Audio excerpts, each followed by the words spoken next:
Assalamualaikum warahmatullahi wabarakatuh dan salam sejahtera untuk kita semua. Perkenalkan, kami dari kelompok 8 mata kuliah manajemen strategis.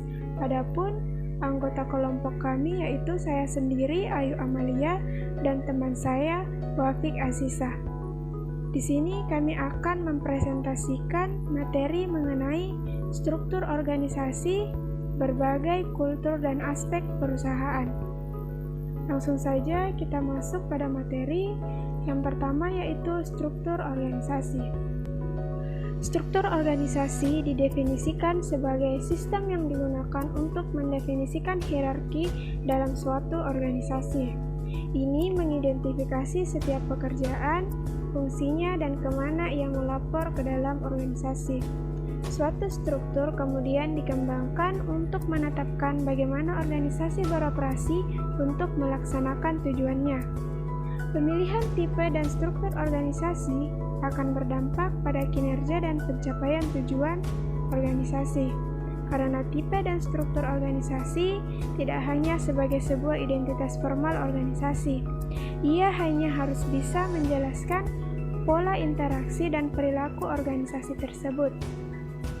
Nah, biasanya pada umumnya struktur organisasi selalu diikuti dengan penulisan job description untuk menjelaskan apa saja tanggung jawab, kewenangan, dan pertanggungjawaban dari setiap jabatan yang ada di dalam struktur organisasi.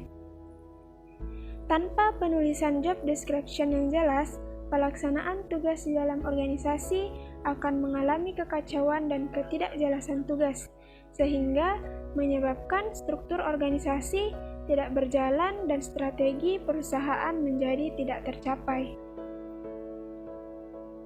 Selanjutnya, yaitu jenis-jenis struktur organisasi. Pada umumnya, terdapat 7 jenis struktur organisasi yang sering digunakan di dalam sebuah perusahaan. Di antaranya, yang pertama yaitu struktur organisasi fungsional. Struktur organisasi fungsional merupakan jenis struktur organisasi yang paling umum digunakan oleh sebuah organisasi maupun sebuah perusahaan. Nah, di dalam struktur organisasi fungsional, pembagian kerja dilakukan berdasarkan fungsi pada masing-masing manajemen. Misalnya seperti manajemen keuangan, manajemen produksi, serta manajemen pemasaran dan manajemen yang lain-lainnya. Di dalam struktur organisasi fungsional, karyawan yang mempunyai skill dan keterampilan yang sama, maka akan dikelompokkan ke dalam satu unit kerja. Alasan inilah yang membuat jenis struktur ini sangat cocok diterapkan pada sebuah organisasi maupun perusahaan yang hanya memproduksi beberapa jenis produk ataupun jasa.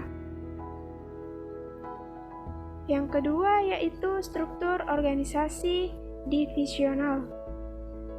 Struktur organisasi divisional merupakan jenis struktur organisasi yang melakukan pengelompokan berdasarkan dengan kesamaan produk, jasa atau layanan, pasar, dan letak geografisnya. Jenis struktur organisasi ini pada umumnya digunakan pada sebuah organisasi atau perusahaan dengan skala menengah hingga skala besar. Hal ini dikarenakan biasanya operasional yang dilakukan akan lebih tinggi apabila dibandingkan dengan struktur organisasi fungsional. Dengan menggunakan struktur organisasi divisional, berarti perusahaan Anda memiliki kemudahan dalam hal pengelolaan karena memecah divisi-divisi di dalam perusahaan menjadi bagian yang lebih kecil. Sedangkan untuk kelemahannya sendiri pada struktur ini terletak pada masalah alokasi sumber daya dan juga pada biaya-biaya yang harus dikeluarkan oleh perusahaan. Yang ketiga yaitu struktur organisasi lini. Struktur organisasi ini merupakan jenis struktur organisasi yang hubungan antara atasan dan bawahan terjadi secara langsung dan vertikal. Dalam struktur organisasi ini, di mana sejak dari pimpinan tertinggi sampai dengan karyawan dengan jabatan terendah dihubungkan dengan garis komando atau garis wewenang. Yang keempat yaitu struktur organisasi lini dan staf. Struktur organisasi lini dan staf merupakan jenis struktur organisasi penggabungan antara beberapa kombinasi dari struktur organisasi lini, akan tetapi tugas pimpinan dibantu oleh beberapa staf. Setiap staf pada struktur ini memiliki fungsi dan memberikan saran, masukan, bantuan pemikiran, ide, serta suatu gagasan-gagasan baru dan informasi yang dibutuhkan oleh pimpinan. Yang kelima yaitu struktur organisasi matriks. Struktur organisasi matriks merupakan jenis struktur organisasi penggabungan antara struktur organisasi fungsional dan struktur organisasi divisional, dengan tujuan untuk saling melengkapi dan menutupi kekurangan yang terdapat pada kedua jenis struktur organisasi tersebut. Struktur organisasi ini sering dikenal dengan nama struktur organisasi proyek. Hal ini dikarenakan setiap karyawan pada unit kerja struktur organisasi fungsional harus mengerjakan proyek organisasi atau perusahaan yang dibebankan kepadanya. Dengan menerapkan jenis struktur organisasi ini, mengakibatkan terjadinya sistem komando di mana setiap karyawan diharuskan memberikan laporan kepada pimpinan pada unit kerja fungsional dan divisional. Struktur organisasi matriks sangat sesuai digunakan pada perusahaan dengan skala besar hingga perusahaan dengan skala multinasional. Ini dikarenakan kemampuannya untuk mencapai tingkat koordinasi yang sangat diperlukan dalam menjawab tuntutan pada lingkungan perusahaan. Berikutnya yaitu struktur organisasi komite atau proyek. Struktur organisasi komite atau proyek merupakan jenis struktur organisasi di mana setiap tugas kepemimpinan dan tugas khusus lainnya harus dilaksanakan dan dipertanggungjawabkan secara kolektif oleh kelompok pejabat yang berupa dewan atau komite. Struktur organisasi komite biasanya terdiri dari pimpinan yang merupakan pimpinan dengan kewenangan lini dan staf komite yang merupakan karyawan dengan kewenangan staf. Adapun kelebihan dari struktur organisasi komite atau proyek ini adalah pelaksanaan pengambilan keputusan yang berlangsung dengan baik karena melalui suatu proses musyawarah bersama antara pemegang saham dan dewan. Di balik kelebihannya, masih terdapat kekurangan yang terletak pada penghindaran tanggung jawab apabila terjadi suatu masalah. Berikutnya atau yang ketujuh yaitu struktur tim kerja. Struktur organisasi tim kerja adalah sebuah struktur organisasi yang dibuat sewaktu-waktu atau biasa disebut dengan temporal, demi menangani sebuah proyek yang sifatnya tak terduga atau dadakan. Susunan ini dibentuk dari karyawan-karyawan yang handal dan bisa menyelesaikan masalah dengan cepat. Fungsi struktur organisasi. Adapun fungsi-fungsi dari struktur organisasi yang pertama yaitu kejelasan tanggung jawab. Setiap anggota organisasi harus bertanggung jawab kepada pimpinan ataupun atasan yang memberikan kewenangan, karena pelaksanaan kewenangan itu yang harus dipertanggungjawabkan. Yang kedua yaitu kejelasan kedudukan. Kejelasan kedudukan seseorang dalam struktur organisasi sebenarnya untuk mempermudah dalam melakukan koordinasi maupun hubungan karena adanya keterkaitan penyelesaian suatu fungsi yang dipercayakan kepada seseorang. Yang ketiga yaitu kejelasan uraian tugas. Kejelasan uraian tugas dalam struktur organisasi sangat membantu pihak pimpinan untuk melakukan pengawasan dan pengendalian. dan bagi bawahan akan dapat berkonsentrasi dalam melaksanakan suatu pekerjaan karena uraian tugasnya jelas. Dan yang keempat yaitu kejelasan jalur hubungan. Dalam rangka pelaksanaan tugas dan tanggung jawab, setiap karyawan atau pegawai dalam sebuah organisasi, maka dibutuhkan kejelasan hubungan yang tergambar dalam suatu struktur, sehingga jalur penyelesaian pekerjaan akan semakin efektif dan dapat saling menguntungkan. Poin selanjutnya yaitu kultur dan aspek perusahaan. Kultur perusahaan. Kultur perusahaan berarti suatu cara hidup yang dimiliki bersama oleh karyawan yang ada pada satu perusahaan dan diterapkan dalam kehidupan sehari-hari. Hal itu bisa tampak dari bahasa yang digunakan, kebiasaan dan sistem kerjanya, sampai bisa pada tata letak ruangan dan bangunan yang ada. Kultur perusahaan atau budaya perusahaan, corporate culture, ini merupakan keyakinan, nilai, kepercayaan, dan norma bersama yang menjadikan atau dapat menjadi ciri perusahaan, dan hal tersebut diikuti oleh para anggota atau para karyawan yang berada pada perusahaan tersebut. Budaya ini memberikan kerangka acuan umum bagi para karyawan atau anggota perusahaan agar dapat digunakan untuk menafsirkan peristiwa dan fakta di lingkungan perusahaan. Budaya atau kultur perusahaan sangat penting karena budaya atau kultur perusahaan membentuk sikap dan perilaku seseorang. Budaya dapat menjadi energi menuju tujuan bersama. Itu tidak hanya mendorong karyawan untuk bekerja keras untuk mencapai target, tetapi karyawan akan merasa senang melakukannya. Oleh karena itu, budaya atau kultur perusahaan sangat mempengaruhi produktivitas dan kinerja para karyawan maupun juga sangat berdampak pada perusahaan.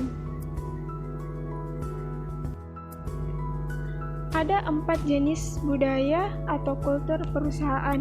Yang pertama yaitu budaya komunal atau komunal kultur. Budaya ini memberi anggotanya rasa memiliki dan juga sangat didorong untuk melakukan suatu tugas. Pemimpin budaya ini biasanya sangat inspirasional dan karismatik. Sisi negatifnya adalah mereka sering memiliki pengaruh terlalu besar dan anggota atau karyawannya biasanya lebih bersikap pasif. Yang kedua yaitu budaya jaringan atau network kultur. Anggota adalah sebagai teman dan keluarga yang memiliki kontak dekat dan peduli satu sama lain. Mereka bersedia saling membantu dan berbagi informasi. Sisi negatif dari budaya ini adalah para pelakunya begitu dekat dan ramah satu sama lain, sehingga mereka enggan mengkritik kinerja yang buruk. Yang ketiga yaitu kultur mercenary culture. Kultur ini atau budaya ini berfokus pada tujuan yang ketat. Tujuan harus dipenuhi dan pekerjaan dilakukan dengan cepat. Semua orang harus fokus pada tujuan dan objektivitas. Sisi negatif dari kultur ini adalah para anggota atau karyawan yang kinerjanya buruk mungkin diperlakukan tidak manusiawi. Dan yang keempat yaitu budaya terfragmentasi atau fragmented culture, yaitu budaya yang memiliki rasa dan identifikasi dengan organisasi biasanya sangat lemah. Para individualis merupakan organisasi, dan komitmen mereka diberikan pertama kepada anggota individu dan pekerjaan tugas. Sisi negatif dari budaya ini yaitu kurangnya kerjasama. Materi selanjutnya yaitu aspek-aspek dalam budaya perusahaan. Yang pertama, aspek keterlibatan. Tingkat keterlibatan yang tinggi dari karyawan akan meningkatkan rasa tanggung jawab yang secara tidak langsung meningkatkan komitmen mereka terhadap perusahaan. Rasa kebersamaan dan kekeluargaan tercipta dengan sendirinya, di mana sangat penting dalam membantu menyelesaikan suatu pekerjaan. Yang kedua yaitu aspek konsistensi. Konsistensi di sini menekankan nilai-nilai yang dimiliki perusahaan, termasuk masalah komunikasi, kerjasama dalam pelaksanaan pekerjaan, toleransi, dan penghargaan terhadap prestasi. Hal tersebut memberikan dampak positif terhadap pencapaian tujuan organisasi dan perlu dibangun atau dikembangkan secara konsisten. Aspek yang ketiga yaitu aspek adaptabilitas. Adaptabilitas sangat penting untuk mempermudah proses penyesuaian di dalam perusahaan terhadap berbagai perubahan lingkungan yang terjadi. Hal ini biasanya diperlukan untuk keberlangsungan hidup perusahaan dan juga sebagai tantangan pengembangan perusahaan ke depannya. Terus yang terakhir yaitu aspek misi. Aspek misi di sini menekankan pada pentingnya kejelasan misi dan tujuan dari organisasi bagi para anggotanya.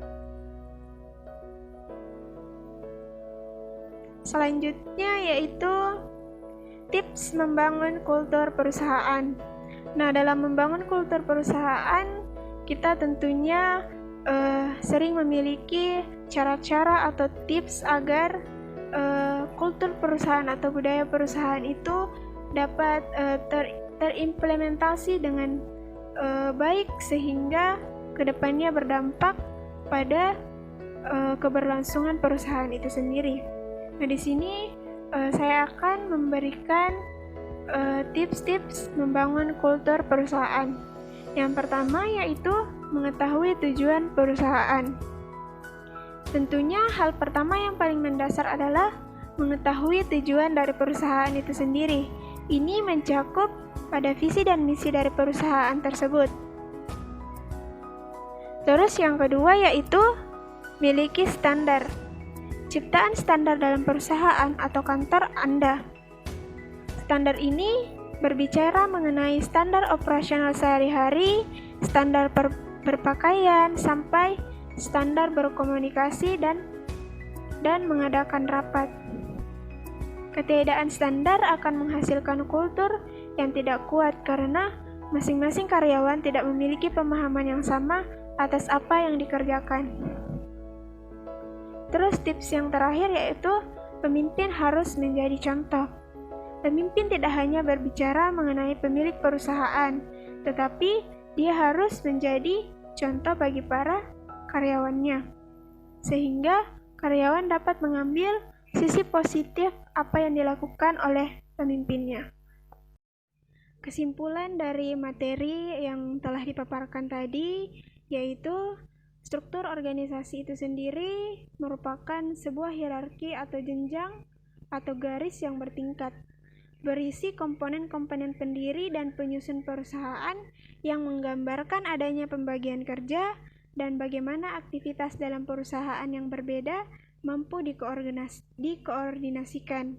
Bagi sebuah perusahaan, struktur organisasi merupakan salah satu fungsi dasar sebuah manajemen untuk mencapai target, strategi, dan sasaran yang ditetapkan oleh sebuah perusahaan. Setiap organisasi atau perusahaan tentunya berbeda-beda dan tidak ada struktur organisasi yang sempurna.